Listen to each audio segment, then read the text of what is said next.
মমতা ব্যানার্জিকে পাঠানো উচিত হরমুজ প্রণালী পাহারা দেওয়ার জন্য। মমতা ব্যানার্জি এবং তার যে টিমকে হরমুজ প্রণালী পাহারা দেওয়ার জন্য পাঠানো। বিজেপিকে যেদিন আনবেন সেদিন বিহার, ইউপি, দিল্লিতে যে দামে পেট্রোল ডিজেল পান সেই দামে এখানে পান। আমরা চাইছি বৈধ ভোটার ভোট দিতে, সে যে দলেরই হোক, যে সমাজেরই হোক, যে ধর্মেরই হোক, ওদেরকে অন্য রাজ্যে পাঠাতে হবে। দাদা হিন্দি আর সবচেয়ে আগে যেটা করা দরকার, পুলিশ ওয়েলফেয়ার বোর্ডকে ডিফাং করা দরকার। এটা কেবলমাত্র মমতা ব্যানার্জির টুইট হয়ে রয়ে যাবে এবং তিনি একটা প্রতারণা করেছেন সকলের সঙ্গে। মানে একটু নিরপেক্ষ, সেই নিরপেক্ষ পাবেন কোথায়? যেভাবে না পাচ্ছে, যেভাবে পেয়েছে chief secretary, home secretary, DGP, ADG, law and order, CP Kolkata, সেভাবেই খুঁজে নেবে। মমতা বন্দ্যোপাধ্যায় কাদেরকে সাইড লাইন করে রেখেছিলেন, যোগ্য অফিসারদেরকে, সেই তাদের কাজে লাগানোর দায়িত্ব ইলেকশন কমিশন। মমতার খুব কাছের পুলিশ অফিসারদের সরানো হলো, এবার কি চাপে পড়বেন তৃণমূল সুপ্রিমো? সে আমি কি পড়বেন আমি জানি না, কি পড়বেন কেন পড়বেন না আমার জানা যাবে। তার মনের কথা আমি, তার ব্যথা বেদনা যন্ত্রণা মান অভিমান স্বাভিমান আমি বলবো। আমি যেটা বলছি যে ওনার যে সমস্ত পায়দার লোকদের স্থাবক বসিয়েছেন, এদের দিয়ে নির্বাচন করা যায় না। 60 লক্ষ এখনো পর্যন্ত বিচারাধীন, যে প্রশ্নটা বারবার উঠছে যে এখনো সেই প্রক্রিয়া চলছে। গতকালও নির্বাচন কমিশনার খুব স্পষ্ট করেননি যে এই বিষয়টা কি হবে। এক্ষেত্রে আপনাদের বক্তব্য, আপনার বক্তব্য। না, আমাদের বক্তব্য আলাদা করে কিছু নেই। আমরা চাইছি বৈধ ভোটার ভোট দিতে, সে যে দলেরই হোক, যে সমাজেরই হোক, যে ধর্মেরই হোক।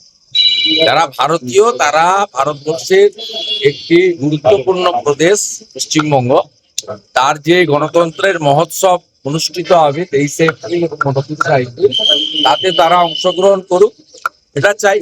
বাকিটা সম্পূর্ণভাবে নিয়ন্ত্রণ সুপ্রিম কোর্ট করছে। তারা বলেছে সাপ্লিমেন্টারি লিস্টের নাম এসে যাবে, যারা জুডিশিয়াল অফিসার এবং আধিকারিকদের দ্বারা ছাড়াই বাছাইতে তথ্য প্রমাণ এবং ডকুমেন্টের উপরে যাদের প্রমাণ হবে যা তাদের ভোট থাকা উচিত, তারাই।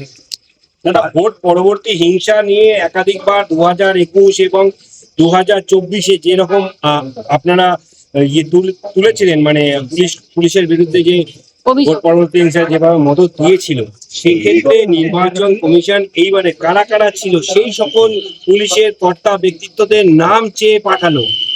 ওদেরকে সরালে শুধু হবে না, ওদেরকে অন্য রাজ্যে পাঠাতে হবে।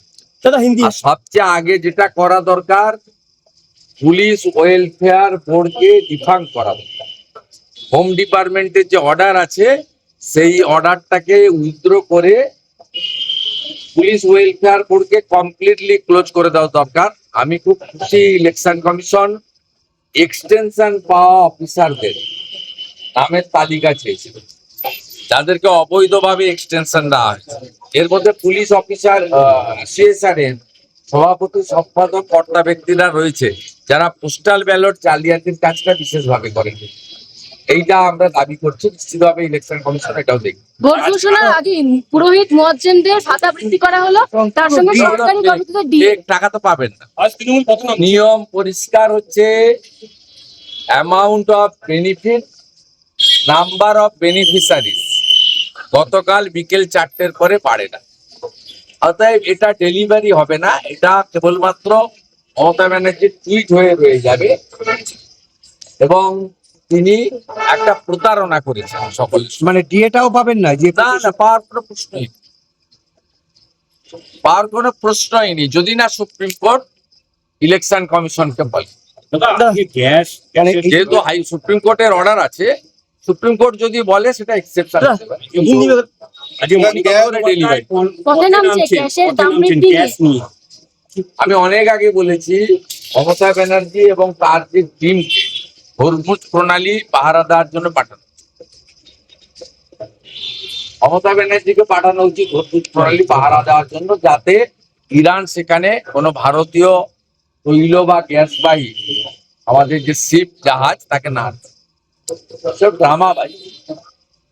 মমতা ব্যানার্জির পেট্রোল ডিজেলের দাম অন্য রাজ্যের থেকে 10 টাকা এখানে বেশি। বিজেপি কে যেদিন আনবেন সেদিন বিহার, ইউপি, দিল্লিতে যে দামে পেট্রোল ডিজেল পান সেই দামে এখানে